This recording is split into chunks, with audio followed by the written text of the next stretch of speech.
ॐ शुक्लाम्बरधरं विष्णुं शशिवर्णं चतुर्भुजं प्रसन्नवदनं ध्यायेत् सर्वविघ्नोपशान्तये। या देवी स्तूयते नित्यं विबुधैर्वेदपारगैः सा मे वसतु जिह्वाग्रे ब्रह्मरूपा सरस्वती। निधये सर्वविद्यानां विषजे भवरोगिणां गुरवे सर्वलोकानां दक्षिणामूर्तये नमः। श्रीदक्षिणामूर्तिसुदेशिकेन्द्रं द्वैपायनं सूत्रकृतं मुनीन्द्रं श्रीशङ्करं भाष्यकृतं यतीन्द्रं मध्येशिकञ्चापि नमामि विद्यै। ॐ सहनाववतु सहनौ भुनक्तु सह वीर्यं करवावहै तेजस्विनावधीतमस्तु मा विद्विषावहैः। ॐ शान्ति शान्ति शान्तिः।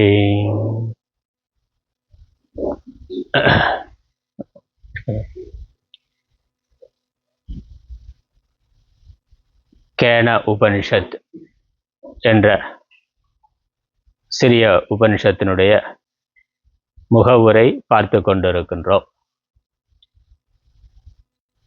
இந்த உபனிஷத் பொதுவாக எல்லா உபனிஷத்துக்களையும் படிப்பதற்கு யாருக்கு அதிகாரம் இருக்கின்றது?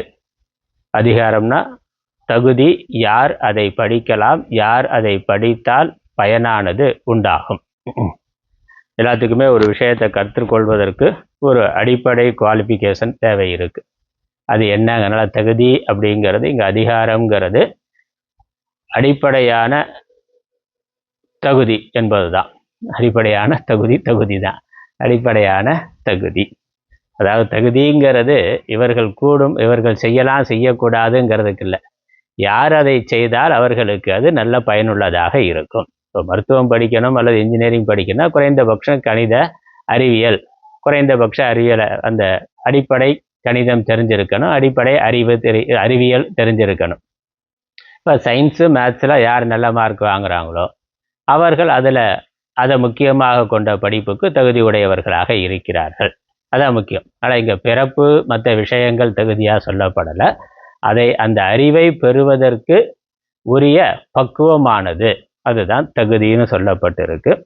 இங்கே வேதத்தினுடைய விஷயம் வேற, வேதாந்தத்தினுடைய விஷயம் வேற, முற்றிலும் நேர் எதிரானது.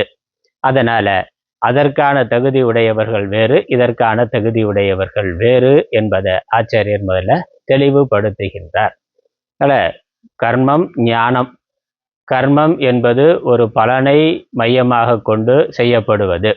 அதில் ஒரு செயல் செய்கிறோம்னா அதற்கான விளைவு பின்னாடி வருகின்றது. யார் அந்த செயலை செய்யலாம்னா, யார் அந்த பயனில் விருப்பம் இருக்கோ அவர்கள் அந்த செயலை செய்யலாம். அப்போ பின்னாடி வரக்கூடிய ஒன்று. இப்போ பலனில் விருப்பம் இருந்தால் அவன் அந்த செயலை செய்யலாம், இல்லைன்னா செய்யாமல் இருக்கலாம். அது அவனுடைய கையில், அவனுடைய சுதந்திரத்தில் அது இருக்குது. அவனுடைய சாய்ஸ். வேலை செய்யறதும் செய்யாமல் இருக்கிறதும், எந்த மாதிரியான வேலையை செய்யறது என்பது அதை தேர்ந்தெடுக்கக்கூடிய சுதந்திரம் செய்பவனுக்கு இருக்கின்றது. அது அவனுடைய விளைவு, அவனுடைய எதிர்பார்ப்பு, அவனுடைய ஆசை, அவனுடைய தேவையை பொறுத்து அதை அவன் தீர்மானித்து கொள்ளலாம். அதில் அவனுக்கு தெளிவு இருக்கணும். அது அவனுடைய பிரச்சனை. என்ன வேணும், எனக்கு என்ன வேணும், நான் என்ன எதிர்பார்க்கிறேங்கிறத தீர்மானம் பண்ணக்கூடிய விவேகம் அவனுக்கு இருக்கணும். அதோடு அவன் செயல்பட்ட சரியான செயலை தேர்ந்தெடுத்து செய்வான். அந்த விவேகம் இல்லைன்னா என்ன செய்கிறோன்னே தெரியாமல் எதையாவது செய்து கொண்டிருப்போம். அப்படித்தான் நிறைய பேர் இருக்கிறார்கள். ஞானம் என்று வருகின்ற பொழுது, ஞானம்ங்கிறது ஒரு விஷயத்தை பற்றிய அறிவு. இப்போ ஞானம் புதிதாக ஒன்றை கொடுக்காது. ஞானம்ங்கிறது ஏற்கனவே இருக்கிற ஒன்றை பற்றிய அறிவை அடைதல் என்பதுதான். இங்க வேதாந்த ஞானம் என்பது ஆத்மாவை பற்றிய ஞானம். நான் யார், இந்த உலகம் என்ன. இப்போ நான்கிறதும் ஏற்கனவே இருக்கு, உலகம்ங்கிறதும் ஏற்கனவே இருக்கு. நான் புதுசாக அதை அடைய வேண்டியதுங்கிறது இல்லை. அப்போ இருக்கிறது என்னன்னு நாம் தெரிந்து கொள்ளுகிறோம். அங்கே அறிவே போதுமானதாக இருக்கின்றது. அறிவியல்லையே உடலியல் பற்றி படிக்கிறோம், உடம்பை பற்றி படிக்கிறோம்னா, இப்போதான் நம்ம உடம்பு இது படித்ததுக்கப்புறம் அந்த உடம்பை சம்பாதிக்கணுமான்னா, ஏற்கனவே உடம்பு இருக்கு. உடம்பு எப்படி இருக்கு, அது எப்படி செயல்படுகிறது, உள்ளுறுப்புகள் என்னெல்லாம் இருக்கு, இதயம்னா என்ன, அது எப்படி செயல்படுகிறது, ஒன்றொன்றையும் தெரிந்து கொள்கிறோம். இப்போ ஏற்கனவே இருக்கு, ஆனால் அதை நம்ம பயன்படுத்தி கொண்டு இருக்கிறோம். ஆனால் அதை பற்றிய முழுமையான சரியான அறிவு நமக்கு இல்லை. அப்போ கல்வியினால கேள்வியினால அந்த அறிவை பெறுகிறோம். அந்த அறிவை பெற்றிருந்தா அதை இன்னும் முறையாக சரியாக பயன்படுத்த முடியும். அதான் தெரியலைனாக்கா அறகுறையா பயன்படுத்துவோம் அல்லது தவறா பயன்படுத்துவோம். சரியான அறிவு இருந்தா அது சரியா பயன்படுத்தலாம், முழுமையா பயன்படுத்தலாம். செல்போன் இருக்கு நம்ம கையில, ஸ்மார்ட் போன் இருக்கு. ஆனா எவ்வளவு நமக்கு பயன்படுத்த தெரியும்னா ஆன் ஆஃப் மட்டும்தான் தெரியும். ஃபோன் வந்தா அட்டன் பண்ணுவோம், இல்லைன்னா அது நம்ம விரும்பினா ஃபோன் பண்ணுவோம், அவ்வளோதான். ஆனா அதுக்குள்ள எவ்வளவோ ஃபியூச்சர்ஸ், எவ்வளவோ விஷயங்கள் அவன் வைத்திருக்கிறான். அப்ப அதெல்லாம் பற்றிய முழுமையான சரியான அறிவு நமக்கு இருந்தால் அதை முழுமையா பயன்படுத்தலாம். இல்லைனாக்கா ஏதோ பயன்படுத்த முடியும், அவ்வளவுதான். இல்ல தவறாகவும் பயன்படுத்த முடியும். அதை எதுக்காக அவன் படைத்தானோ அதை விட்டுட்டு வேற தவறான விஷயங்களுக்கு அதை பயன்படுத்த முடியும். அதனால பொருள் இருக்குங்கிறத விட அந்த பொருளை நாம எப்படி பயன்படுத்துகிறோம்ங்கிறது முக்கியமானது. அதுக்கு முக்கியமானது அறிவு. அந்த பொருளை சரியா பயன்படுத்துவதற்கு தேவையானது சரியான அறிவு. இங்க வேதாந்தம் என்பது தன்னை பற்றிய அறிவை தரக்கூடியது. நான் யார், இந்த உலகம் என்ன, எனக்கும் இந்த உலகத்துக்கும் இருக்கக்கூடிய சம்பந்தம் என்ன, நான் இந்த உலகத்துக்கு எப்படி வந்தேன், எதற்காக வந்தேன், உலகத்துக்கு வராம இருக்கிறதுக்கு என்ன பண்றது, அப்படிங்கிற பற்றிய கேள்விகள் எல்லாம், யார் உலகத்தை படைத்தார், அந்த உலகத்தை படைத்தவருக்கு எனக்கு இருக்கக்கூடிய சம்பந்தம் என்ன, இந்த விஷயங்களை பற்றியெல்லாம் பேசக்கூடியதுதான் வேதாந்தம். அது மட்டும் இல்லை, இந்த வேதாந்தத்தினுடைய பிரயோஜனம் என்னங்கிறத அடுத்து சொல்ல போறார். வேதாந்தத்தை படிக்கிறதுனால, தெரிஞ்சு கொள்றதுனால நமக்கு என்ன நன்மை அப்படிங்கிறத சொல்ல போறார். ஆனால் அப்படி அந்த வேதாந்தத்தை படிக்கிறதுக்கு நமக்கு ஒரு முக்கியமான தகுதி என்னன்னா, இந்த உலக விஷயங்கள்ல இருக்கக்கூடிய ஆசையானது குறைந்திருத்தல். அதான் சுருக்கமா சொன்னாக்க பற்று எதிர்பார்ப்பு குறைந்திருத்தல் என்பதுதான் வேதாந்தம் படிக்கிறதுக்கான தகுதி. இதெல்லாம் எதுவும் உலகம் வேண்டாம், எதுவும் வேண்டாம்னு சொல்லலை.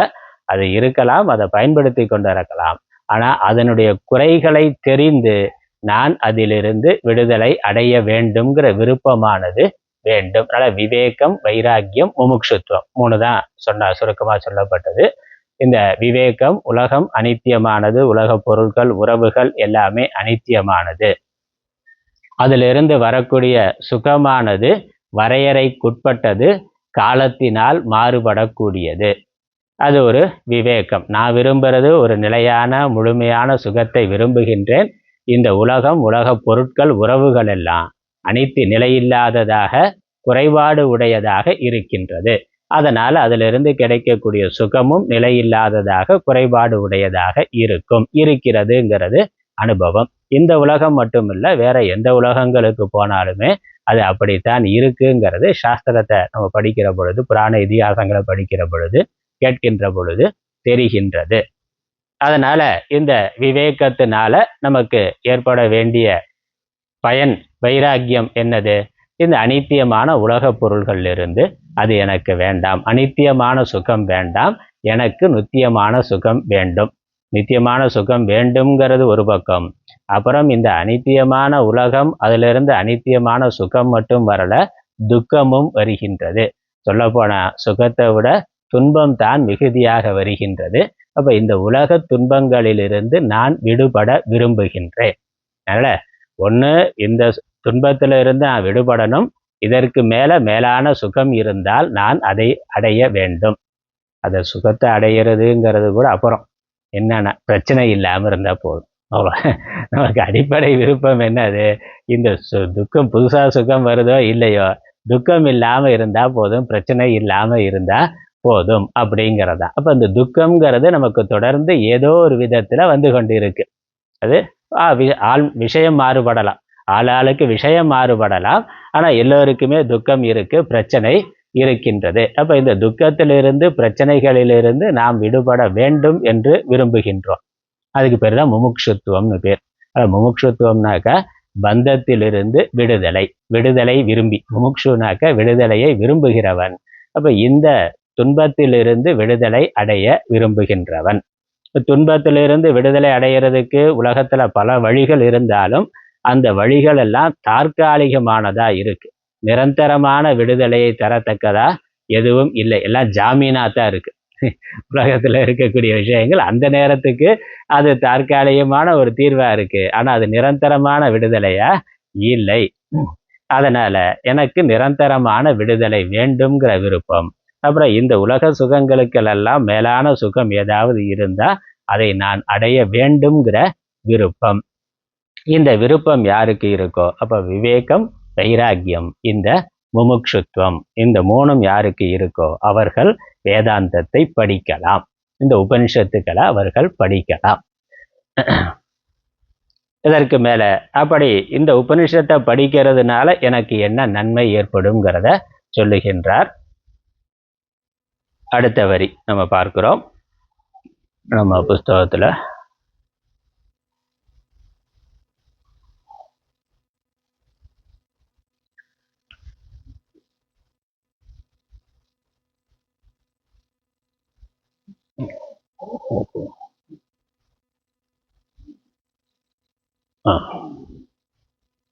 பக்கம் ஒரு நிமிஷம்.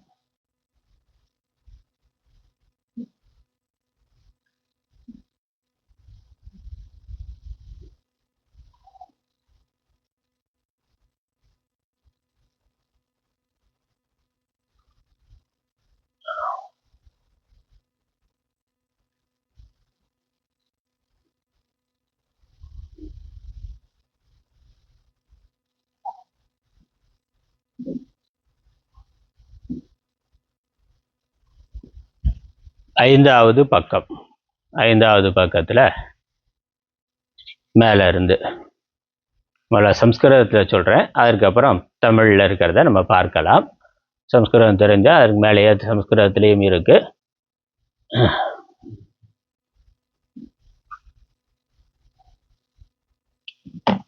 ஏவம் ஹி அப்படின்னு ஆரம்பிக்கிறது வந்து படிக்கணும்.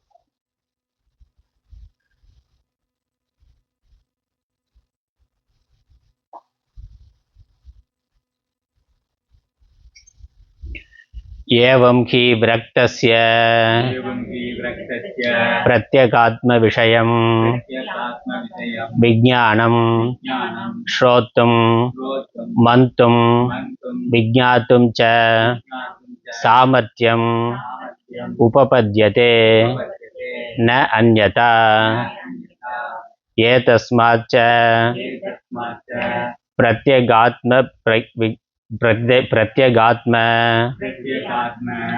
ब्रह्म विज्ञानात्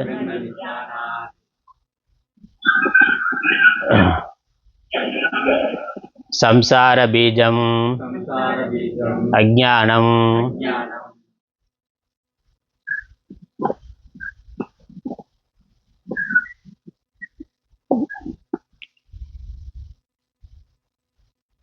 काम कर्म प्रवृत्ति कारणम अशेषतः निवर्तते.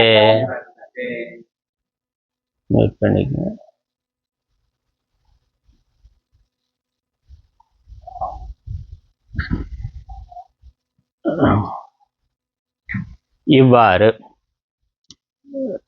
தமிழ்ல பார்த்தோம்னா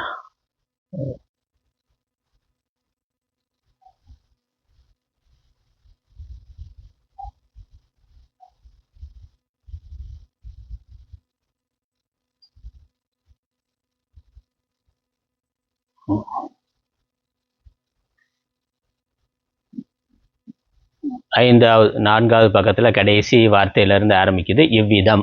இப்போ நம்ம படித்ததோட பொருள் இவ்விதம்னு ஆரம்பிக்குது. நாலாவது பக்கத்தில் கடைசி வார்த்தை இவ்விதம். அப்புறம் ஐந்தாவது பக்கத்தில் கீழே இருக்கு இவ்விதம் வைராக்கியத்தை அடைந்தவனுக்கு பிரத்யேகாத்ம விஷயமான விஞ்ஞானத்தை சிரவணம் செய்வதற்கும் மனனம் செய்வதற்கும் அனுபவிப்பதற்கும் சாமர்த்தியம் உண்டாகுமே ஒழிய வேறு முறையில் இல்லை.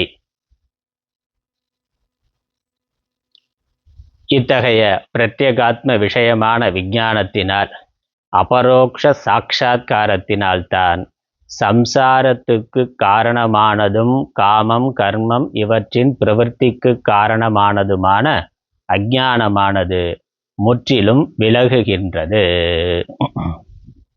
முக்கியமான ஒரு விஷயம். நம்முடைய துன்பத்திலிருந்து நாம் விடுதலை அடைவதற்கு என்ன வழி? நம்முடைய விருப்பம் நம்முடைய கஷ்டத்திலிருந்து துன்பத்திலிருந்து விடுதலை வேண்டும். நம்முடைய கஷ்டம் துன்பத்திற்கு காரணம் என்ன என்று பார்க்கின்ற பொழுது அஞ்ஞானம் காரணம். அதான் சாஸ்திரம் சொல்றது, அதுதான் உண்மை. நம்மளுடைய துன்பத்திற்கு நாம் அனுபவிக்கக்கூடிய கஷ்டங்களுக்கு காரணம் அஞ்ஞானம். காம கர்ம பிரவருத்தி காரணம் அசேஷத்தக நிவர்த்ததேன்னு சொல்லியிருக்கு. அஞ்ஞானமும் சம்சார பீஜம். இதில் பார்த்தாக்கா சம்சாரத்துக்கு காரணமானதும் காமம் கர்மம் இவற்றின் பிரவர்த்திக்கு காரணமானதுமான அஞ்ஞானமானது முற்றிலும் விலகுகின்றது. அதில் அஞ்ஞானம் என்பதுதான், அஞ்ஞானம்னா அறியாமை, அறியாமை தான் நம்முடைய எல்லா துன்பத்திற்கும் காரணம். இதான் சாஸ்திரம் சொல்றது. இப்போ துன்பத்திலிருந்து விடுதலை அடைய வேண்டும். ஒரு நோய் இருக்கு, நோயிலிருந்து விடுதலை அடையணும்னா நோய்க்கு காரணம் என்னன்னு கண்டுபிடிச்சு அந்த காரணத்தை சரி செய்ய வேண்டும், நீக்க வேண்டும். நோயை உண்டு பண்ணுகின்ற அந்த நோய் கிருமிகளோ ஏதோ ஒன்று அதை அழிக்க வேண்டும். அதுதான் மருந்து செய்கின்றது. அந்த மாதிரி நம்முடைய எல்லா துன்பத்திற்கும் காரணம் என்ன என்று பார்த்தா அஞ்ஞானம் காரணம். அதனால அந்த அஞ்ஞான நிவர்த்தி தான் துன்பத்திலிருந்து விடுதலை அடைவதற்கான வழி. அந்த அஞ்ஞானம் எப்படி நிவர்த்தி அடையும்? ஞானத்தினால நிவர்த்தி அடையும். அஞ்ஞானத்திற்கு விரோதி ஞானம் தான். ஆகவே ஞானத்தினால் நிவர்த்தி அடையும். ஞானம் எப்படி வரும்? எதை பற்றிய ஞானம் அல்லது எதை பற்றிய அஞ்ஞானம்? எதை பற்றிய அஞ்ஞானத்தினால நமக்கு துன்பம் வந்திருக்கிறதுனா ஆத்ம அஞ்ஞானம், ஆத்மாவை பற்றிய அறியாமை. நான் யார் என்று தன்னை பற்றிய அறியாமை தான் நம்முடைய துன்பத்திற்கு காரணம். அதான் சாஸ்திரம் சொல்றது. நமக்கு துன்பம் வர்றதுக்கு நம்ம பல வெளியே தான் காரணம் இருக்குன்னு நினைக்கிறோம். உலகம் காரணம், இல்லை உறவுகள் காரணம், இல்லை பணம் இல்லைங்கிறது காரணம், இல்லை படிப்பு இல்லைங்கிறது காரணம், இல்லை உடல் ஆரோக்கியம் இல்லை, மனநலம் இல்லைங்கிறது காரணம் நினைக்கிறோம். இதெல்லாம் நமக்கு புறத்துல மேலோட்டமாக தெரிகின்ற காரணம். இந்த காரணங்கள் எல்லாம் ஒரு நிமித்தம் தான். இவைகளெல்லாம் வந்ததுக்கு என்ன காரணம்னா, வறுமை இருக்குன்னா வறுமை வந்ததுக்கு என்ன காரணம், நோய் இருக்குன்னா நோய் வந்ததுக்கு என்ன காரணம், அந்த மாதிரி இதுக்கெல்லாம் மூல காரணம் என்னன்னு பார்த்தா அவித்யா, அஞ்ஞானம்ங்கிறது தான் காரணம். இந்த பிறவியில முந்தின பிறவிகள்ல நம்முடைய அறியாமையினால நாம செய்த தவறுகள், அதனால ஏற்பட்ட பாப்பம், அதனால துன்பமானது வருகின்றது. அதனால துன்பத்திற்கு காரணம் பாப்பம், துன்பத்திற்கு காரணம் பாப்பம், பாப்பத்துக்கு காரணம் முந்தின பிறவிகள்ல நாம செய்த வினை, அந்த வினைக்கு காரணம் அஞ்ஞானம், தவறான செயல் பாப்பமா வருது, பாப்பம் துன்பமா வருது. தவறான செயலை எதனால செய்கிறோம்? அறியாமையினால செய்கின்றோம். இப்போ அந்த அறியாமை நீங்கிறது என்பதுதான் பாப்பம் நீங்குவதற்கும் துன்பம் நீங்குவதற்குமான நிரந்தரமான வழி. மற்ற தற்காலிகமான வழிகள் இருக்கலாம், ஆனால் நிரந்தரமான வழி அஞ்ஞான நிவர்த்தி என்பதுதான். எந்த விஷயத்துல அஞ்ஞான நிவர்த்தி? எது நமக்கு தெரியலைன்னா, உலகத்துல எவ்வளவோ விஷயங்கள் தெரியாம இருக்கு. நம்ம ஸ்கூல் பள்ளி படிப்புலையும் அறிவைத்தான் பெறுகிறோம். தெரியாத உலகத்தை பற்றிய பல விஷயங்களை பற்றிய அறிவை பல துறைகள் பல நூல்கள் வாயிலாக படிக்கிறோம். ஆனா இங்க சாஸ்திரம் சொல்ற அஞ்ஞானம் ஸ்வரூப அஞ்ஞானம். நாம் யார் என்பதை பற்றிய அடிப்படை அறிவு இல்லாமை, ஆத்ம அஞ்ஞானம். அப்புறம் இந்த உலகத்திற்கு மூலம் என்ன என்பதை பற்றிய அஞ்ஞானம். நான் யார், உலகம் என்ன, எனக்கும் இந்த உலகத்திற்கு மூலமாக காரணமாக என்ன இருக்கின்றது, இந்த உலகத்தினுடைய சொரூபம் என்ன, என்னுடைய சொரூபம் என்ன, என்னுடைய மூலம் என்ன, உலகத்தினுடைய மூலம் என்ன என்பதை பற்றிய அறியாமைதான் நம்முடைய துன்பத்திற்கு காரணம். தன்னையும் தனக்கு ஆதார தலைவனையும் கண்டானில் பின்னை அத்தலைவன் தானாய் பிரம்மமாய் பிறப்பு தீர்வன். கைவல்ய நவநீதத்துல பாட்டு சொல்ற.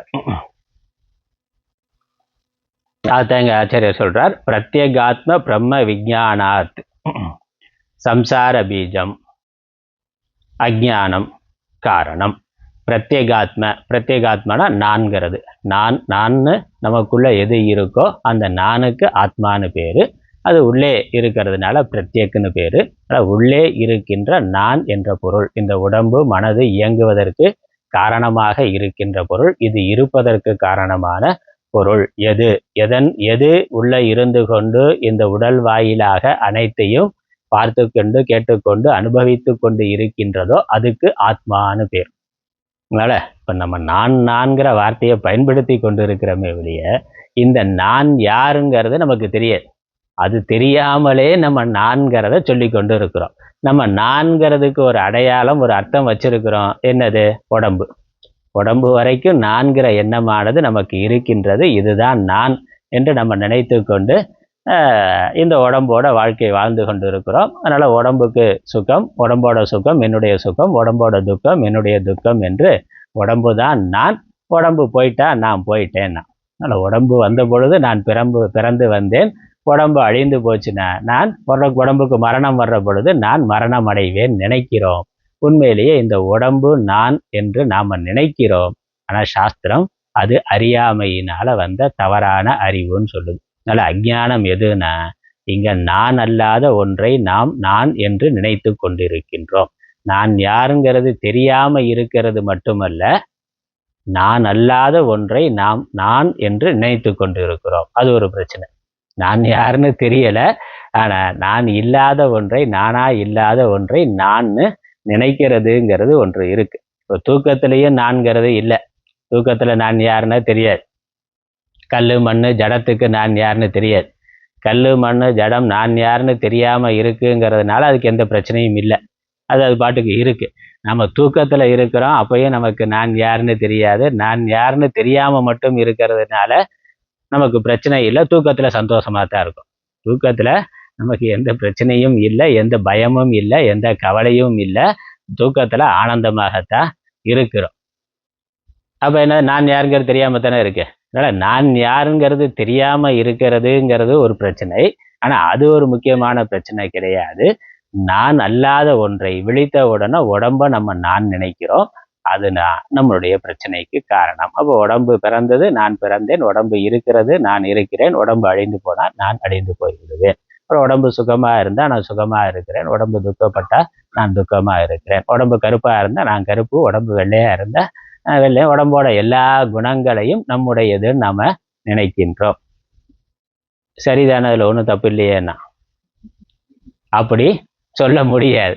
ஏன்னா எல்லா சமயம் உடம்பு தான் நான்னாக்க அந்த உணர்வு எப்பொழுதுமே இருக்கணும்ல. நான்கிறத என்னைக்காவது நான் விட்டுட்டு இருக்க முடியுமா? பொதுவாக சொல்லுவாங்க, என்னடா பிரச்சனை, நடந்தா உடம்பு கூட கூட வருதுன்னா. அந்த மாதிரி நான்னாக்கா அது எப்பொழுதுமே நம்ம கூட தானே இருக்கணும். ஆனா எப்பொழுதுமே இந்த உடம்பு நான்கிற எண்ணம் நமக்கு இருக்கா அப்படின்னா இல்லை. ஏன் இல்லை? தூக்கத்துல உடம்பு நான்கிற எண்ணம் இல்லை.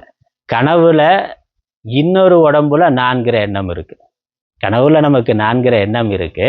ஆனா இந்த விழிப்பு நிலையில இருக்கக்கூடிய ஸ்தூல உடம்பு மேல இருக்கக்கூடிய நான்கிற எண்ணம் கனவுல இந்த ஸ்தூல உடம்பு பார்க்கல. அது பார்க்கல, கேட்கல, ஒன்றும் பண்ணல, அசையாம படுத்திருக்கு.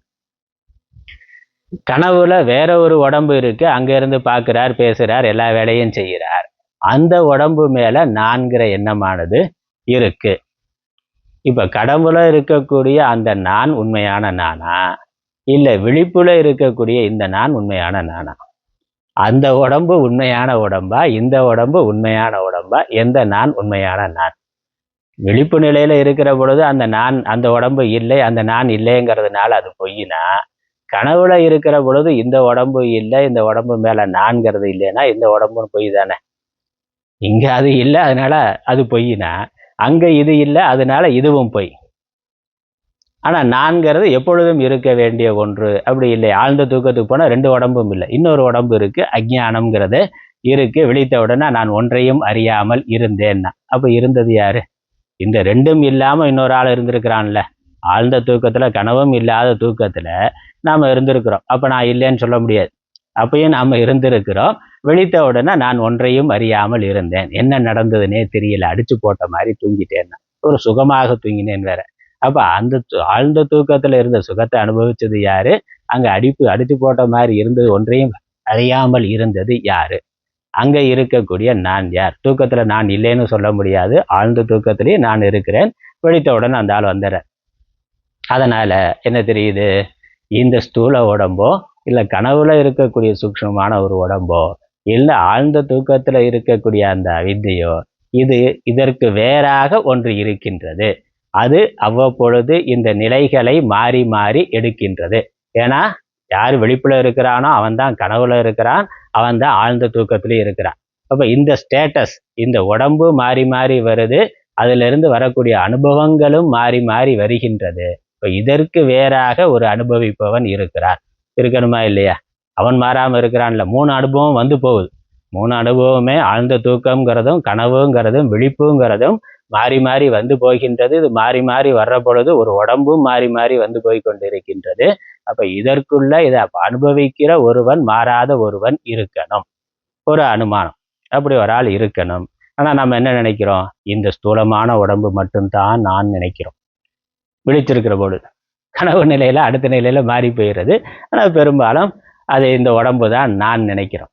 அப்புறம் ஆள் போயிட்டாருனாக்கா, உடம்பை விட்டு உயிர் போயிருச்சாக்க, அப்போ இது வரைக்கும் நான் அவர் யாரை சொல்லி கொண்டு இருந்தாரோ அவர் எங்கேன்னு கேட்டால் அவர் போயிட்டாருன்னா இங்கே தானே இருக்கார். அவர் உயிரோடு இருந்த வரைக்கும் அந்த உடம்பைத்தான் நான் அவர் நினைத்து கொண்டு இருந்தார். அந்த உடம்பு தான் அவர்னு வைத்து தான் எல்லாரும் விவகாரம் பண்ணாங்க. ஆனால் உயிர் போயிட்டாக்கா அப்போ அவர் எங்கேனா, தாத்தா எங்கேனா, தாத்தா போயிட்டார் இருந்த உடம்பு இங்கே தானே இருக்கு. உடம்பு தான் அவருனாக்கா போகலை, அது இங்கே தானே இருக்கு. உடம்பு தான் அவர்னா அந்த உடம்பு இங்கே தான் இருக்கு. அப்போ போயிட்டாருன்னு எப்படி சொல்ல முடியும்? அப்போ உடம்புக்கு வேறாக ஒன்று இருந்தது, உடம்பை பயன்படுத்தி கொண்டிருந்தது, உடம்பு வழியா உலகத்தை அனுபவித்து கொண்டிருந்தது. அது இப்போ அந்த உடம்புல இல்லை, அது போய்விட்டது. இப்போ உடம்புக்கு வேறாக ஒன்று இருக்கிறதுங்கிறது தெரிகின்றது. அதை பற்றி நமக்கு என்ன தெரியும்? ஒன்றுமே தெரியாது. ஒன்றுமே தெரியாது. ஏன்னா இந்த உடம்பை தான் நம்ம நினைத்து கொண்டு இருக்கிறோம். இது ஒன்று. அப்புறம் இந்த விழிச்சிருக்கிற பொழுது இது விழிப்பு கனவு தூக்க நிலையில மாறுதுங்கிறது மட்டும் இல்லை. விழிப்பு நிலையிலேயே நம்ம ஒரே புத்தியில இருக்கிறோமான்னா இல்லை. ஒரு பொழுது இந்த உடம்பை நான்னு சொல்றோம். அப்புறம் உடம்புக்கு ஏதாவது பிரச்சனை சரியில்லைன்னா டாக்டர்கிட்ட போனால் என்ன சொல்றோம்? நான் சரியில்லைன்னு சொல்றது இல்லை, என்னுடைய உடம்புக்கு சரியில்லைன்னு சொல்றோம். என்னுடைய தலை வலிக்கிறது, என்னுடைய வயிறு வலிக்கிறது, என்னுடைய உடம்புக்கு ஏதோ சரியில்லைன்னு சொன்னா அப்போ உடம்பு என்ன என்னுடையதுன்னு சொல்றோம். இப்போ என்னுடையதுனாக்கா அது ஆப்ஜெக்ட் தானே. நான் வேற, என்னுடையது வேற. இப்போ என்னுடைய புஸ்தகம், என்னுடைய பேனா, என்னுடைய ஃபோன் அப்படின்னாக்கா ஃபோன் வேற, நான் வேற. நான் உடையவன், அது என்னுடைய உடைமை பொருள், நான் அதை பயன்படுத்தி கொண்டிருக்கிறேன்னு தானே அர்த்தம். அப்போ என்னுடைய உடம்பு சரியில்லை அப்படின்னு சொல்ற பொழுது அது வேற, நான் வேறன்னு விழிப்பு நிலையிலேயே நம்ம அதை வேறுபடுத்தி பார்க்கிறதுங்கிறது இருக்கின்றது. அதுக்கப்புறம் மனசை மையமா வைத்து கொண்டு மனசோட குணங்களை நம்ம நான் நினைக்கிறோம், சொல்றோம். நான் ரொம்ப கோபக்காரன் அப்படின்னா, இப்போ கோபம் உடம்புக்கா இருக்கு? உடம்பு அது இருக்கு. கோபம், அன்பு, பாசம் அல்லது இதெல்லாம் என்னது? மனதோட தர்மங்கள். அந்த மனசை நான் வைத்து கொண்டு மனதோட குணம் என்னவோ அதை என்னுடைய குணம்னு நம்ம அடையாளப்படுத்தி சொல்லுகின்றோம். ஒன்றும் உடம்பை அடையாளப்படுத்தி நான் ஆண், நான் பெண், நான் படித்தவன், படிக்காதவன், இன்ன ஜாதி, இன்ன குலம், கோத்திரம் எல்லாம் இந்த ஸ்தூல உடம்பை மையமா வச்சது. பயோடேட்டா கேட்டால் அதான் கொடுக்குறோம். பயோடேட்டா என்னது? இதெல்லாம் கொடுக்குறோம். எவ்வளோ உயரம், எவ்வளோ அகலம், அப்புறம் எவ்வளோ எடை, நிறம் என்ன, எல்லாம் கொடுக்குறோம். அப்புறம் புத்தி மனசை வைத்து கொண்டு அந்த உணர்ச்சிகளுக்கு தகுந்த மாதிரி நான் கோபக்காரன், நான் ரொம்ப அன்பானவன், பண்பானவன், பாசமானவன், அதெல்லாம். அது இல்லாமல் புத்தின்னு ஒன்று இருக்கு. அந்த புத்தி மேலேயும் அபிமானம் கொண்டு சில சமயங்களில் புத்தியை நான் சொல்கிறோம். நான் இவ்வளவு படித்தவன், எனக்கு இதெல்லாம் தெரியும், எனக்கு இதெல்லாம் தெரியாது, நான் ரொம்ப புத்திசாலி, இல்லை நான் ஒன்றுமே அறியாத மூடன் அப்படிங்கிறதெல்லாம் என்னது? புத்தியோட ஸ்டேட்டஸ். அது புத்தியோட நிலை. அறிவு அறியாமைங்கிறது புத்தியோட நிலை. அதையும் நம்ம நான் அடையாளப்படுத்தி கொண்டு அதுதான் நான் நம்ம நினைக்கிறோம், விவகாரம் செய்கின்றோம், சொல்லுகின்றோம். உண்மையிலேயே நான் எத்தனை ஆள் இருக்க முடியும்? ஒரு ஆள் தானே இருக்க முடியும். அப்போ நான் புத்தியா, மனசா, உடம்பா, இல்லை இதற்கு வேறான ஒன்றா, இதற்கு வேறான ஏதோ ஒன்றா நான்கிற கேள்வி வருகின்றது. ஆனால் இதெல்லாம் தெரியாமலே நம்ம இதை பயன்படுத்தி கொண்டு இருக்கிறோம். மாற்றி மாற்றி விவகாரம் பண்ணி கொண்டு இருக்கிறோம். இதற்கு ஏதாவது வந்தாக்க அது நம்முடையது என்று நம்ம நினைக்கின்றோம். இதான் அறியாமை. இந்த அறியாமை தான் நம்முடைய துன்பங்களுக்கு காரணம். அத சம்சார பீஜம்ங்கிற பிரத்யேகாத்ம விஞ்ஞானாத், சம்சாரத்திற்கு காரணமானது. சம்சாரம்னாக்க பிறப்பு இறப்பு, பிறப்பு இறப்புன்னு மாறி மாறி வருகின்ற சுழற்சிக்கு சம்சாரம்னு பேர். இப்போ இந்த உடம்புல இருக்கிறோம், இப்போ மனித உடம்புல இருக்கிறோம். அடுத்த பிறவியில எந்த உடம்பு வரும்னு தெரியாது. போன பிறவியில எந்த உடம்புல இருந்தோங்கிறதும் நமக்கு தெரியாது. அப்ப இந்த உடல் மாறி மாறி வருது. இப்ப இந்த உடம்பு மேல நான்கிற எண்ணம் இருக்கு, அவ்வளவுதான். இப்போதைக்கு இந்த உடம்புல இருக்கிறதுனால உடம்பு தான் நான் நினைக்கிறோம். அடுத்த பிறவியில நாயா போனாக்கா அந்த நாய் உடம்புல இருந்துட்டு நான் நாய் அப்படின்னு தான் நமக்கு எண்ணம் இருக்கும். நான் நாய்னா அந்த உடம்பு தான் நான் எண்ணமானது இருக்கும். அதனால இது மாறுகின்றது. ஒரே உடம்புல இருக்கிற பொழுதே இந்த உடம்பு நான், அப்புறம் கனவுல இன்னொரு உடம்புல நான் எண்ணம் இருக்கு. அப்புறம் அடுத்த பிறவி வருகின்ற பொழுது வேற வேற உடம்புல நமக்கு நான்கிற எண்ணமானது இருக்கின்றது. அதனால இப்படி இந்த ஒரு உடம்பு அப்படிங்கிறது இல்லை, ஒரு பிறவியில ஒரு உடம்பு இருக்கு. அந்த உடம்புல இருக்கிற போது நான் நினைக்கிறோம். அந்த உடம்பை விட்டு போயிட்டாக்க அதுக்கப்புறம் வேற ஒரு உடம்புல நான்கிற எண்ணம் வருது. இப்படி அறியாமையினால பல உடல்களை எடுக்கின்றோம். அதனால இது அஜ்ஞானம். அதனால அஜ்ஞானம்ங்கிறது நான் யார் அப்படிங்கிறதுல நமக்கு இருக்கக்கூடிய அறியாமை. இந்த அறியாமையினால பல தவறுகளை செய்கின்றோம். அதனால காமன் அடுத்து சொல்றார், சம்சார பீஜம் அஜ்ஞானம். அந்த அஜ்ஞானத்தோட விளைவு என்னது? காமம்னாக்கா விருப்பம், ஆசை. அந்த விருப்பம் ஆசையினால நம்ம செயல்படுறது. உடம்பு மேல விருப்பம் இருக்கு. உடம்பு சுகமா இருக்கணும், துக்கப்படக்கூடாதுன்னா எதெல்லாம் உடம்புக்கு சுகத்தை தருமோ அந்த விஷயங்கள் மேல நமக்கு ஆசையானது வருகின்றது. எதெல்லாம் உடம்புக்கு துக்கத்தை தருதோ அந்த விஷயங்கள் மேல வெறுப்பானது வருகின்றது. ஆனா உடம்பு மேல ஏற்படுகின்ற ஆசை, முதல்ல உடம்பு மேலேயே உடம்பு நான்கிற எண்ணம், உடம்பு மேல ஆசை. உடம்பு அழகா இருந்தா நான் அழகானவன், உடம்பு அசிங்கமா இருந்தா நான் அசிங்கமானவன். அதை யாராவது கேலி கிண்டல் பண்ணா உடனே ஒரு துக்கம், யாராவது பாராட்டினா ரொம்ப அழகுன்னு சொன்னாக்க உடனே ஒரு சந்தோஷம். அப்ப என்னது? அந்த உடம்பு நான்கிற எண்ணம், உடம்பு மேல மிகுதியான ஆசையானது, பற்றானது நமக்கு வருகின்றது.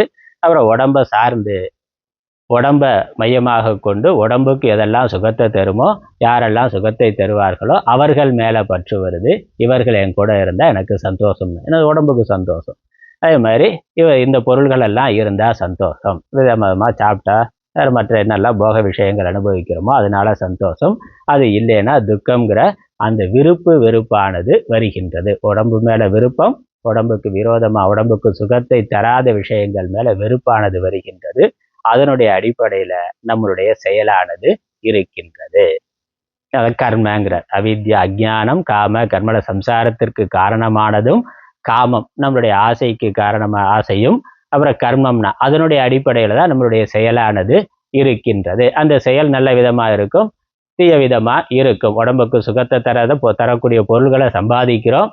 அப்படி சம்பாதிக்கிற பொழுது நேர் வழியிலையும் சம்பாதிக்கலாம், குறுக்கு வழியிலையும் சம்பாதிக்கலாம். உடம்புக்கு துக்கத்தை தரக்கூடிய விஷயங்களை விளக்கிறதுக்கு முயற்சி பண்றோம். விளக்கிறத நேர் வழியிலையும் முயற்சி பண்ணலாம், குறுக்கு வழியிலையும் தவறான வழியிலையும் உடம்புக்கு துக்கம் தரக்கூடிய விஷயங்களை அல்லது உறவுகளை நீக்குவதற்கு அழிப்பதற்கு முயற்சி பண்றோம். உடம்புங்கிற பொழுது உடம்பு, மனது, புத்தி 3 நிலையிலுமே மாறி மாறி வேலை செய்யறோம். உடம்புக்கு சுகம் தர்றது மட்டுமில்ல, மனதுக்கும் சுகம் தரதா இருக்கணும். மனதுக்கு சுகத்தை தரலைனாக்கா அந்த பொருளை நாம விளக்குகிறோம். அல்லது மனதுக்கு எதெல்லாம் சந்தோஷத்தை தருதோ அந்த பொருளை சம்பாதிக்க முயற்சி பண்றோம். சுருக்கமா சொன்னா போகம் அப்படிங்கிறது பிரதானமா இருக்கு. அந்த போக பொருள்களை, போக விஷயங்களை சம்பாதிக்கிறதுல நேர்வழி, குறுக்கு வழி இருக்கு. அதான் தர்ம அதர்மம்னு சொல்றோம். அதனுடைய விளைவா புண்ணிய பாபமானது வருகின்றது. அதனால நேர் வழியில முயற்சி செஞ்சா புண்ணியம் வருது, தவறான வழியில முயற்சி செய்தா பாபமானது வருகின்றது. பிறருக்கு துன்பத்தை கொடுத்து நான் சுகமா இருக்கணும்னு நினைச்சா பிறருக்கு துன்பத்தை கொடுத்ததுனால பாபம் வருது. அதனால இப்படி இதுதான் நம்மளுடைய பிறவிக்கு நாம பிறந்து உடம்பை எடுக்கிறதுக்கும் உடம்புல இருந்து நாம அனுபவிக்கக்கூடிய இன்ப துன்பங்களுக்கும் இதுதான் காரணமாக இருக்கின்றது. அதனால அடிப்படை மூலம் அஜ்ஞானம், அஜ்ஞானத்தினால காமம், குரோதம், வெறுப்புனால பலவிதமான தர்ம அதர்ம செயல்களால புண்ணிய பாபம், புண்ணிய பாபத்தினால பிறவியானது வருகின்றது.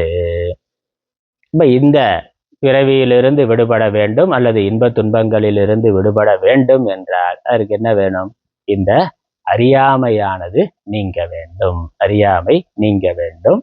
எந்த விஷயத்துல ஆத்மனால பிரத்யேகாத்ம, ஆத்ம விஷயத்துல அஜ்ஞானம். அப்புறம் பிரம்ம விஜயானாத், ஆத்மா பிரம்மம், ரெண்டு ரெண்டு வார்த்தை இருக்கு. ஆத்மா பிரம்மம். ஆத்மாங்கிறது உடம்புக்கு ஆதாரமா இருக்கிறது, பிரம்மம் என்பது உலகத்திற்கு ஆதாரமாக இருக்கின்றது. நமக்கு நம்ம பத்தியும் தெரியாது, உலகத்தை பத்தியும் தெரியாது. நமக்கு எது உண்மையிலேயே தேவை, நான் யாருங்கிறது நமக்கு தெரியாது, எது உண்மையிலேயே நமக்கு சுகத்தை தருங்கிறதும் நமக்கு தெரியாது.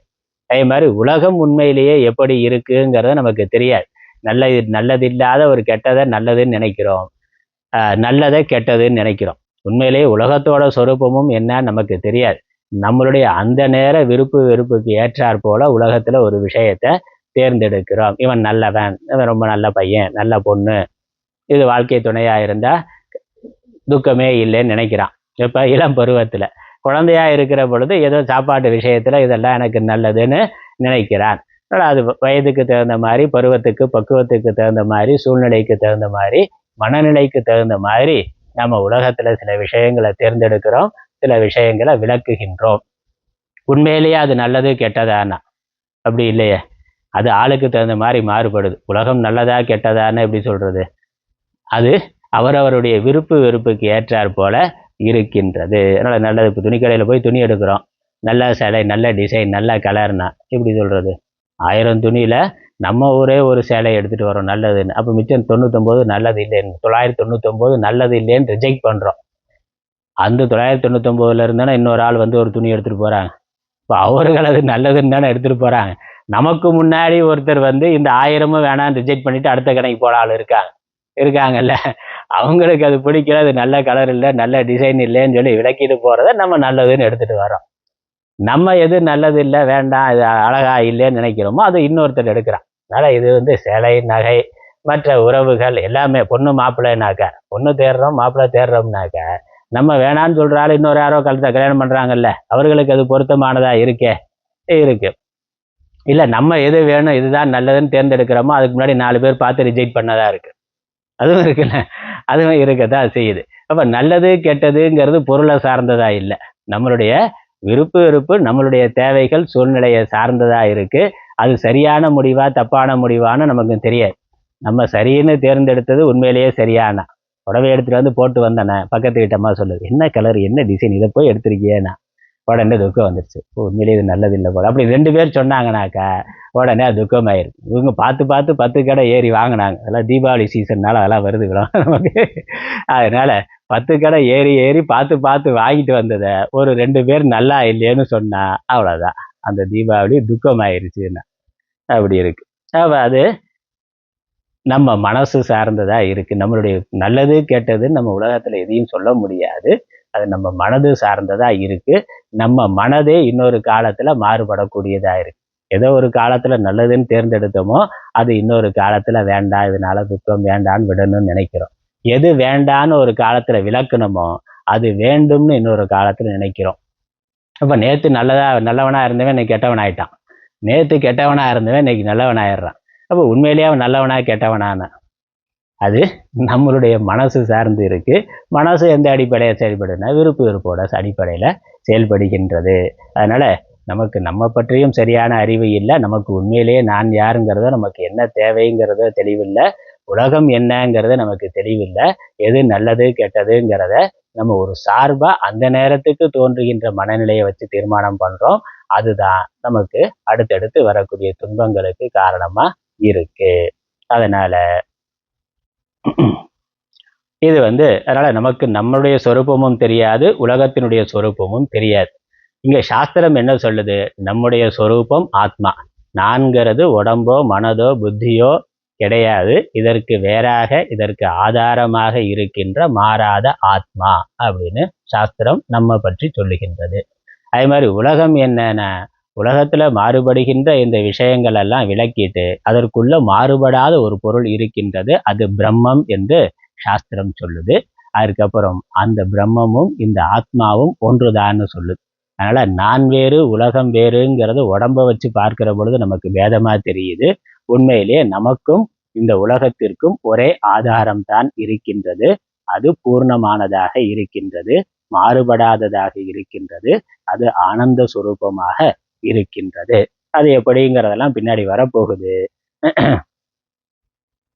அதனால அந்த ஆத்மாவை பற்றிய பிரம்மத்தை பற்றிய ஞானம் தான் சாஸ்திரம் கொடுக்கின்றது. யாருக்கு கொடுக்குது? இந்த உலகம் என்ன, நான் யார், இதெல்லாம் துன்பமா வருதே, இதற்கெல்லாம் காரணம் என்ன, நான் அதிலிருந்து விடுதலை அடைய வேண்டும்னு விரும்புகிறவனுக்கு கொடுக்குது. ஏவம் ஹி விரக்தஸ்ய, இவ்விதம் வைராக்கியம் உடையவனுக்கு. முதல் வரி அதான் நம்ம இன்னைக்கு பார்க்க தொடங்குனதுல முதல் வரி, 5வது பக்கத்துல முதல் வரி, வைராக்கியத்தை அடைந்தவனுக்கு. வைராக்கியத்தைனா இந்த அனித்தியமான உலக தோற்றங்கள், உலக விஷயங்கள், அதன் மேல வைராக்கியத்தை அடைந்தவனுக்கு பிரத்யேகாத்ம விஷயம் விஞ்ஞானம், இந்த ஆத்மாவை பற்றிய அறிவை பெற விரும்புகிறவன். அதனால அனித்தியமான உலகத்திலிருந்து விடுதலை அடைய விரும்புகிறான். அனித்தியமான உலகம்ங்கிறத இன்னொரு வார்த்தையில சொன்னா அனாத்மா. அதனால அனாத்ம பதார்த்தங்கள் எல்லாம் விலக்கிட்டு இதற்கெல்லாம் மையமா ஆதாரமாக எது இருக்கின்றது என்பதை அறிந்து கொள்ள விரும்புகிறவன். அதற்கு பிரத்யேகாத்மானு பேரு. ஆத்மாவை அறிந்து கொள்ள விரும்புகிறவன், அல்லது தனக்கும் உலகத்திற்கும் மூலமாக காரணமாக இருக்கின்றது எது என்பதை ஆராய்ந்து அறிய விரும்புகிறவன். அது இறைவன் அப்படிங்கிறது கேள்வி ஞானமா இருக்கு. இந்த உலகம் துன்பமயமா இருக்கு, உடம்பு உயிர் வாழ்க்கை துன்பமயமா இருக்கு, நான் அதிலிருந்து விடுதலை அடைய விரும்புகிறேன் அப்படிங்கிற பொழுது பெரியவர்கள் சாஸ்திரம் என்ன சொல்றாங்க? கடவுள் இதற்கு வேறானவர், கடவுளை அடைஞ்சா எல்லா பிரச்சனையும் தீர்ந்துரும்னா. அதனால அதை தெரிந்து கொண்டவன் ஆன்மீக வாழ்க்கைக்கு வர்றான். நான் நிரந்தரமான பூர்ணமான இறைவனை, கடவுளை அறிந்து கொள்ள விரும்புகிறேன், அவரை அடைய விரும்புகிறேன்கிற விருப்பம் இருக்கிறவனுக்கு அந்த கடவுளை பற்றிய ஞானத்தை உபனிஷத்தானது கொடுக்கின்றது. பிரத்யேகாத்ம விஷயம் விஞ்ஞானம், ஸ்ரோத்தும் மந்தும் விஜ்ஞாத்தும் ச சாமர்த்தியம் உபபத்தியதே. யாருக்கு இந்த உலக விஷயங்கள்ல வைராக்கியம் இருக்கோ, பற்று இல்லையோ, ஆசையானது எதிர்பார்ப்பானது இல்லையோ, அவனுக்கு இந்த உபனிஷத்தை படிக்கின்ற பொழுது இந்த உபனிஷத்தினுடைய விஷயமான ஆத்மாவை, இறைவனை அறிந்து கொள்வதற்கான சாமர்த்தியமானது இருக்கின்றது, அந்த தகுதியானது இருக்கின்றது. அவன் படிச்சாதான் அவனுக்கு தான் புரியும், அவனுக்கு தான் அது விளங்குங்கிறது இங்க கருத்து. ந அந்யதா, மற்றவர்களுக்கு இல்லை. அதனால இங்க தெளிவான விஷயம் இதுதான். இந்த உலகத்துல இருந்து நம்ம விலகி போய் எல்லாத்தையும் விட்டுட்டு போய் சன்னியாசியாவோ சாமியாராவோ இல்லையோ காட்டிலையோ வனத்திலையோ எங்கேயோ போய் அங்க இருந்து ஒரு குருவை அணுகிதான் வேதாந்தம் படிக்கணுங்கிறது இல்லை. வேதாந்தம் படிக்கிறதுக்கு தேவை இந்த உலகத்துல இருந்தாலும் உலகம் அனித்தியமானதுங்கிற ஒரு புரிதல், அதன் மேல இருக்கக்கூடிய பற்று குறைந்திருத்தல், எதிர்பார்ப்பு குறைந்து இருத்தல், அதுதான் முக்கியம். அதனால நம்ம என்ன செய்கிறோம், எந்த வாழ்க்கை முறையில இருக்கோங்கிற விஷயம் அல்ல, நம்மளுடைய மனது பக்குவம் எந்த நிலையில இருக்கு, உலகத்துல இருந்து நம்ம என்ன எதிர்பார்க்கிறோங்கிறது தான். உலகத்துல இருந்து நமக்கு எதிர்பார்ப்பு இருந்தா வேதாந்தம் புரியாது. உலகத்துல இருக்க எதிர்பார்ப்பை குறைத்து கொண்டு எதிர்பார்ப்பு இல்லை என்றால் அப்பதான் வேதாந்தம் புரியும். எதிர்பார்ப்பு எப்ப இல்லாம போகும்னா அதனுடைய குறைபாடுகளை தெரிந்து கொண்டு எதிர்பார்க்கிறத நிறுத்தி கொண்டோம்னா வாழ்க்கை நடக்கும். காலையில எப்படி சூரியன் வருது போகுது, இரவு பகல் வருது போகுதோ, அதே மாதிரி காலையில எந்திரிக்கிறோம், நமக்குன்னு சில குடும்ப கடமைகள் இருக்கு, அதை செய்யறோம். அதெல்லாம் செய்ய வேணாம்னு சொல்லல. ஆனா அதற்கு மேல அதை செய்யறது மட்டுமே வாழ்க்கையா இல்லாம அதற்கு மேல இதெல்லாம் என்ன, ஏன் இப்படி இருக்குங்கிறத ஒரு ஆராய்ச்சி, இதெல்லாம் இதுல இருந்து வரக்கூடிய அனித்தியமான பலன் அதை புரிந்து கொண்டு அதன் மேல பற்று இல்லாம வாழ்க்கையை நடத்தி கொண்டு இருக்கிறோம். நம்மளுடைய அன்றாட கடமையை நம்ம செய்து கொண்டு இருக்கிறோம், எந்த எதிர்பார்ப்பும் இல்லாம. அந்த மனநிலை யாருக்கு இருக்கோ அவர்கள் வேதாந்தம் படிச்சா அவர்களுக்கு இந்த தத்துவ விஷயமானது புரியும், வேற யாருக்கும் புரியாதுன்னு. அதனாலதான் இருக்கு மறைன்னு பேர். தகுதி இல்லாம படிச்சாலும் அது மறைபொருளாகவே இருக்கும், விளங்காததாகவே புரியாத புதிராகவே இருக்கும். அதனால தஸ்மாத், இப்படி இந்த பிரத்யேகாத்ம பிரம்ம விஞ்ஞானாத், அதனால வைராக்கியத்தை அடைந்தவனுக்கு பிரத்யேகாத்ம விஷயமான விஞ்ஞானத்தை, இந்த ஆத்ம விஷயமான அல்லது இறைவனை பற்றிய விஞ்ஞானம்ங்கிறது ஞானம் தான். ஞானம் விஞ்ஞானம் ரெண்டும் ஒண்ணுதான். விஞ்ஞானம்னா நிச்சயமான ஞானம்னு அர்த்தம். தெளிவான சந்தேகம் இல்லாத ஞானத்திற்கு விஞ்ஞானம்னு பேர். நம்ம விஞ்ஞானம்னா அறிவியல்ங்கிற அர்த்தத்தை இங்க எடுத்துக்கொள்ளக்கூடாது. ஞானம் நிச்சயமான தெளிவான அல்லது அனுபவபூர்வமான ஞானம், அதற்கு விஞ்ஞானம்னு பேரு. அந்த விஞ்ஞானத்தை சிரவணம் செய்வதற்கும், சிரவணம் செய்வதற்குனா கேட்பதற்கும், மனனம் செய்வதற்கும் அதை ஆராய்ச்சி செய்வதற்கும். கேட்கிற பொழுது அதில் பலவிதமான சந்தேகம் வரும். தொடர்ந்து கேட்கிற பொழுது அந்த சந்தேகங்கள் எல்லாம் நமக்கு நிவர்த்தியாகும். அல்லது நம்ம அதை யோசிச்சா நிறைய சந்தேகம் வரும். அந்த சந்தேகங்களை குருவிடம் இருந்து கேட்டு தெளிவுபடுத்தி கொள்வதற்கும், அப்புறம் அனுபவிப்பதற்கும், அந்த ஆத்மா நான் என்று புரிந்து கொண்டு அதுவாய் இருப்பதற்கும் சாமர்த்தியம் உண்டாகும். இந்த வைராக்கியத்தை அடைந்தவனுக்கு அந்த சாமர்த்தியமானது, அந்த பக்குவமானது உண்டாகும். வேறு முறையில் இல்லை. வேற எந்த விதத்திலையும் இந்த ஞானமானது வராது. இத்தகைய பிரத்யேகாத்ம விஷயமான விஞ்ஞானத்தினால், அந்த விஞ்ஞானம்ங்கிறதுக்கு தான் விளக்கம் கொடுக்கிறார், அபரோக்ஷ சாட்சா்காரத்தினால், அதுவே நான் என்ற தெளிந்த உறுதியான அறிவினால் என்ற அர்த்தம். அதெல்லாம் நம்ம பின்னாடி விளக்கமாக பார்க்கலாம். சம்சாரத்துக்கு காரணமானதும், நம்மளுடைய பிறப்பு இறப்புங்கிற இந்த சுழற்சிக்கு காரணமானதும், காமம் கர்மம் இவற்றின் பிரவர்த்திக்கு காரணமானதுமான, நம்ம மனதில் விருப்பு வெறுப்பு தோன்றுவதற்கும் அதன் மூலமா நம்ம புண்ணிய பாப செயல்களை செய்வதற்கும் காரணமானதுமான அஞ்ஞானம்,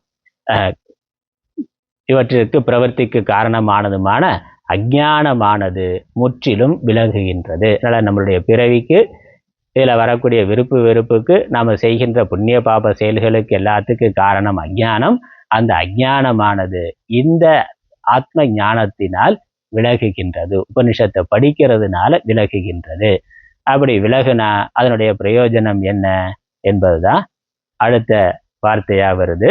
இந்த ஞான பிரயோஜனம். சம்ஸ்கிருதம் சொல்ற ஸ்லோகம் மந்திரம் மேற்கோள் காட்டுறார். சாந்தோக்கிய உபனிஷத்திலிருந்து ஒரு மந்திரத்தை மேற்கோள் காட்டி இருக்கிறார். அதே மாதிரி முண்டக உபனிஷத்திலிருந்து ஒரு மந்திரம், 2 மந்திரம் மேற்கோள் காட்டப்பட்டிருக்கு. இந்த உபனிஷத்தை படிக்கிறதுனால எந்த ஞானம் வருமோ அந்த ஞானத்தினால நம்மளுடைய துக்கமானது நிவர்த்தி அடையும் என்பதற்கு வேற உபனிஷத்துக்கள் சொல்லி இருக்கக்கூடிய பலன். தத்ரகோ மோகஹ கஹ சோகஹ ஏகத்வம் அனுபஷ்யதஹ. இது ஈஷா உபனிஷத், ஈஷாவாசிய உபனிஷத்து. இதி மந்திர வர்ணாத் தரதி சோகம் ஆத்மவித். இது சாந்தோக்கிய உபனிஷத்துல இருந்து. வித்யதே ஹிருதய கிரந்திஹி சித்யந்தே சர்வ சம்சயாஹ க்ஷீயந்தே சாஸ்ய கர்மாணி தஸ்மின் திருஷ்டே பராவரே. இது முண்டகோபனிஷத்துல இருந்து. இத்தியாதி ஸ்ருதிப்யஸ்ச. ஈஷாவாசிய உபனிஷத் நம்ம ஏற்கனவே முந்தின உபனிஷத்துல பார்த்தோம். அதுக்கு அதே மாதிரி சாந்தோக்கிய உபனிஷத்து இருக்கு. அதுக்கப்புறம் முண்டக உபனிஷத்து, 3 உபனிஷத்து. இத்தியாதின்னு சொல்லிட்டார். இந்த மாதிரி எந்த உபனிஷத்தை படித்தாலும் அதுல இந்த பிரயோஜனம் சொல்லப்பட்டிருக்கும். ஏன்னா எல்லா உபனிஷத்துக்களுடைய விஷயமும் இதுதான். எல்லாம் என்ன 100 உபனிஷத்து 1000 உபனிஷத்து இருந்தாலும் ஏறக்குறைய 1180 உபனிஷத்துனா அவ்வளோ உபனிஷத்து இருக்கு. அதுல முக்கியமா உபனிஷத்து 120 உபனிஷத்து இப்போ நமக்கு படிக்க கிடைக்குது. அதுலேயும் நம்ம படிக்கிறது 10 உபனிஷத்து. எந்த உபனிஷத்தை எடுத்துக்கொண்டாலும் அந்த உபனிஷத்தினுடைய விஷயம், உபனிஷத் கொடுக்கிற ஞானம் இந்த ஆத்ம ஞானம் தான், ஈஸ்வர ஞானம் தான். அதை தெரிந்து கொள்றதுனால கிடைக்கக்கூடிய பலன் என்ன? ஒரே பலன் தான். அதான் இங்க வர்ணிக்கப்படுது. அதை நம்ம பார்க்கலாம். தமிழ்ல பார்த்தோம்னாக்கா ஒவ்வொரு மந்திரத்துக்கு அர்த்தம் பார்க்கலாம். ஏகத்துவத்தை சாட்சாத்கரிப்பவருக்கு அந்நிலையில் மோகமேது சோகமேது என மந்திரவர்ணம் இருக்கின்றது. அதனால யார் இந்த ஆத்ம தத்துவத்தை, அதனால ஏகத்துவம்ங்கிறது ஈஸ்வர ஆத்மாவுடைய அந்த சொல்றது ஆத்மா பிரம்மம். ஆத்ம பிரம்மம் அதாவது இந்த உடம்புக்கு ஆதாரமா இருக்க ஆத்மா, உலகத்திற்கு ஆதாரமா இருக்கக்கூடிய பிரம்மம், இரண்டும் ஒன்று என்பது ஏகத்துவம். ஈஷாவாசியம் இதம் சர்வம்னு ஈஷாவாசிய உபனிஷத்துல தானே ஆரம்பிக்கப்பட்டது. பூர்ணமதக பூர்ணமிதம்னா இந்த உலகத்திற்கு ஆதாரமாக ஒரே பொருள் இருக்கின்றது என்று யார் அறிந்து கொள்ளுகிறார்களோ, யார் அதை காண்கிறார்களோ. ஏன்னா நம்முடைய துன்பத்துக்கு காரணம் என்னன்னு சாதாரணமா பார்த்தோம்னா இந்த பேத உணர்வு, வேறுபாடு உணர்வு. நான் அனுபவிப்பவன், எனக்கு இந்த அனுபவிக்கிற விஷயம் இருக்கு. இவன் நண்பன், இவன் பகைவன், இவன் நல்லவன், இவன் கெட்டவன், இது உயர்ந்தது, இது தாழ்ந்தது, அப்புறம் நான் அடைய வேண்டியவன், இது அடையப்பட வேண்டியது அப்படின்னு எல்லா விதமான பேதங்களும் இருக்கு. பேதம் வேற்றுமைங்கிறது இருக்கு. நான் இல்லாதவன், எனக்கு இந்த பொருள் எல்லாம் வேணும் அப்படிங்கிற ஒரு எதிர்பார்ப்பு. அதனால அடைபவன் அடையப்படுவது, தேடுபவன் தேடப்படுவது, காண்பவன் காணப்படுவது, அனுபவிப்பவன் அனுபவிக்கப்படுவது, அப்புறம் நல்லது கெட்டது, உலகம் இருமை மயமாக இருக்கின்றது. இருமை வகை தெரிந்துன்னு திருக்குறளை பார்க்கிறோமே, இருமை வகை தெரிந்து ஈண்டு அறம் பூண்டார்னா. உலகத்துல எல்லாமே ரெட்டையா இருக்கு. இரவு பகல் மாதிரி எல்லாமே இன்ப துன்பம், வெற்றி தோல்வி, லாபம் நஷ்டம், உயர்வு தாழ்வு, மான அவமானம், புகழ் இகழ் எல்லாமே இரட்டையா இருக்கு. இதுல ஒன்றை மட்டும் நம்ம தேர்ந்தெடுக்கவே முடியாது. ஒன்றை தேர்ந்தெடுத்து அதுக்கு பின்னாடியே இன்னொன்று வரும். ரெண்டும் சேர்ந்து தான் இருக்குது, பேராக தான் இருக்குது. ஒன்றை மட்டும் நம்ம தேர்ந்தெடுக்க முடியாது. அதனால் நமக்கு உலகம் இன்ப துன்பம் மாறி மாறி வரத்தக்கதாக இருக்கின்றது.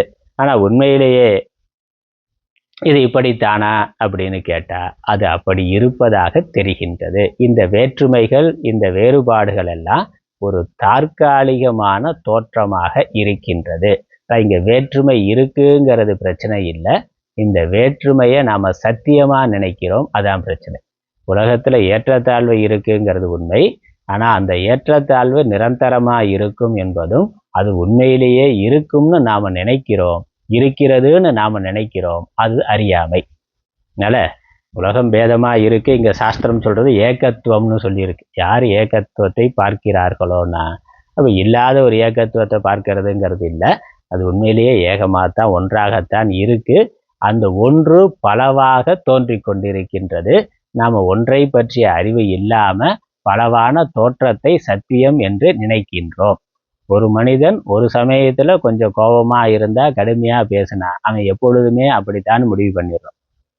அவன் ஒரு பொழுது ஏதோ அறியாமையினால ஏதோ திருடிட்டான், இல்லை பொய் சொல்லிட்டான், இல்லை ஏதோ தவறு பண்ணிட்டான்னாக்கா நம்ம என்ன முடிவு பண்ணிடுறோம்? அவன் எப்பொழுதுமே அப்படியே தான் இருப்பான். அதே மாதிரி ஒரு மனிதன் ஒரு பொழுது கொஞ்சம் நல்லா அன்பாக பேசினான்னாக்கா, இல்லை ஒரு நல்ல நேர்மையாக நடந்து கொண்டான் அப்படின்னாக்கா, அவன் ரொம்ப நல்லவன், அவன் ரொம்ப வல்லவன், அவன் ரொம்ப நல்லவன், அவனை மாதிரி யாரு, அவன் எப்பொழுது உண்மையை தான் பேசுவான்னு நம்ம முடிவு பண்ணிடுறோம். அப்புறமா ஏமாற்றிட்டான்னா, தீபாவளி சீட்டு போட்டு ஏமாற்றிட்டு போயிட்டான்னா, முதல் நாள் வாங்குற பொழுது நல்லா தான் பேசினான்னா அவன் நல்லவனாகவே இருப்பான். அப்படி தானே இருக்கு. நம்ம ஒரு ரெண்டு விதமாக முடிவு பண்ணிடுறோம். ஒன்று தப்புனா தப்புன்னு முடிவு பண்ணிடுறோம், அது தப்பு எப்பொழுதுமே தப்பாக தான் இருக்கும் அப்படின்னு. இல்லை நல்லவன் அவன் எப்பொழுதுமே நல்லவனாக தான் இருப்பான்னு முடிவு பண்ணிடுறோம். அப்படி இல்லையே உலகம்.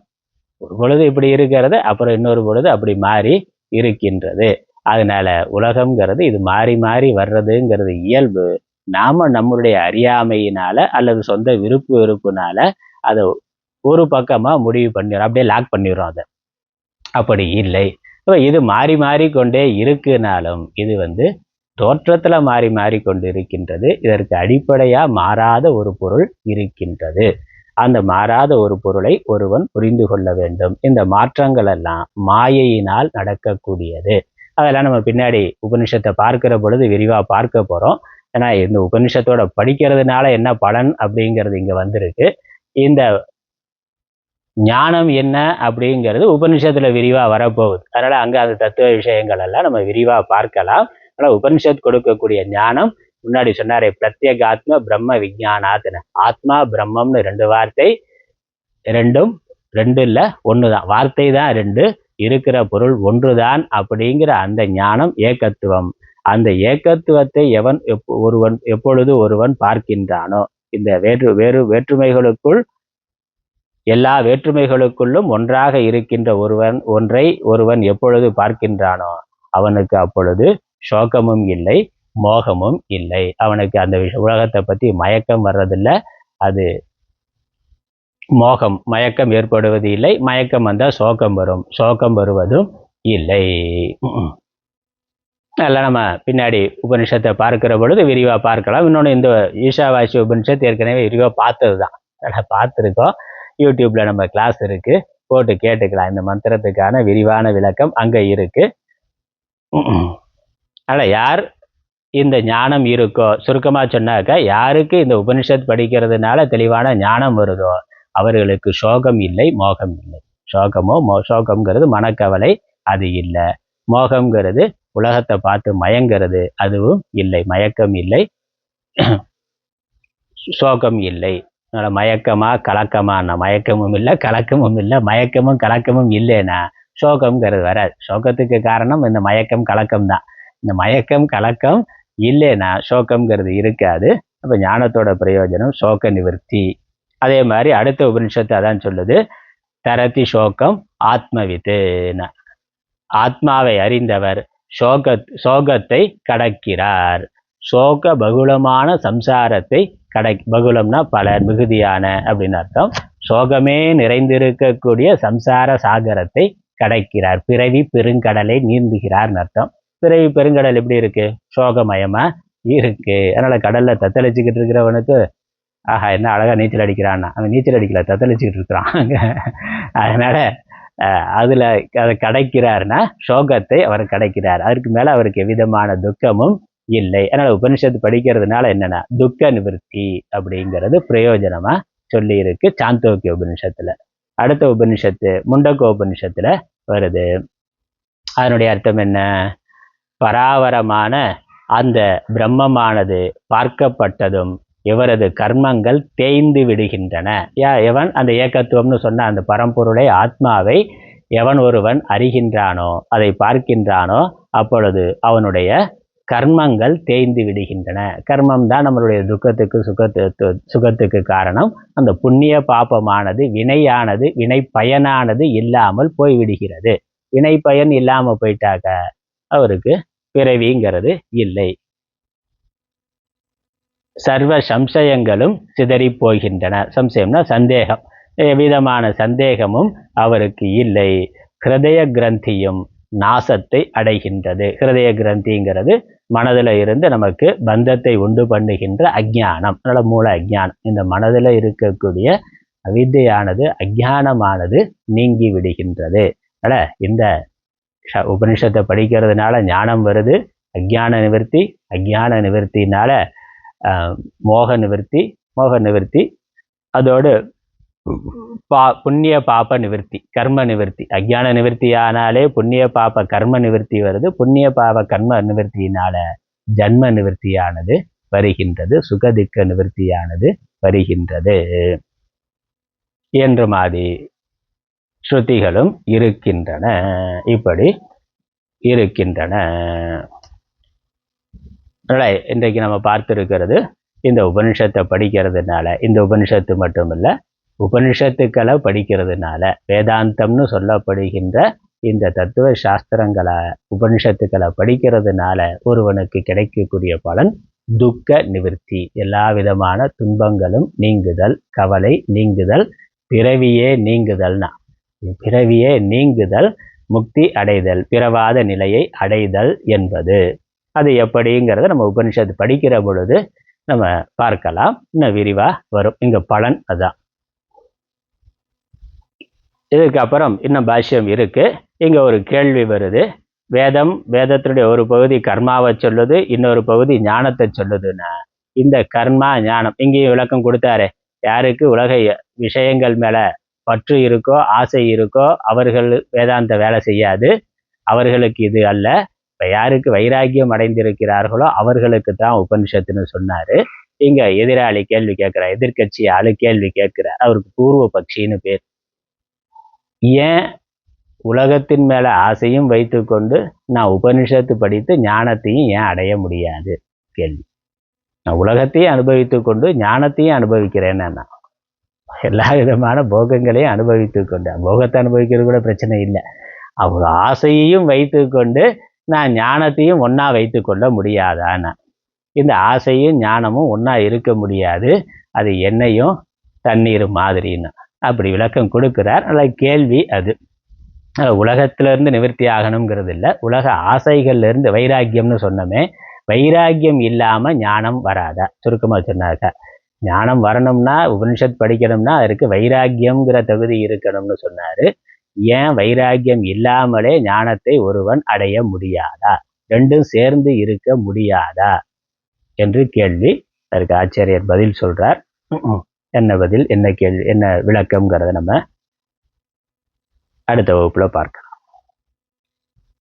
ओम ईश्वरो गुरुरात्मेति मूर्तिभेदविभागिने व्योमवत्याप्तदेहाय दक्षिणामूर्तये नमः।